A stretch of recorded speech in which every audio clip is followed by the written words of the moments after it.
За нас брокерите казват, че сме корав орех в договорките.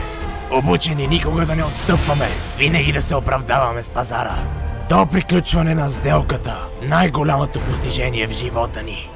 Брокерите, полезни колкото мигачите на БМВ. Нашите чистнаха 600 декара ниви, за да купим гарсониера в Люлин. Трепери от страх. Ще има регулации в бранша. Гневът на хиляди предсакани клиенти ще се стовари върху вас. Какво да правя? Съвестта не ми дава покой. Вместо това се замисли за купчината пари, които ще спечелиш. От тук нататък цената само ще се вдига нагоре. Това е лудост!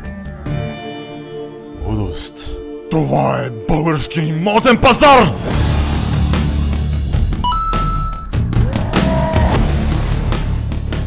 Вече не съм човекът, който бях. Започва нов етап от живота ми.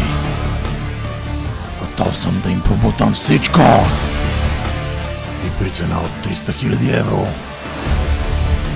да гепна 20 000 комисионна.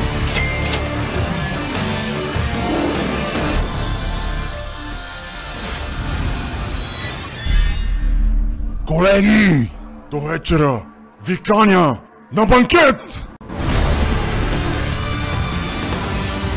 Нищо не им оставайте, но взимайте от тях всичко!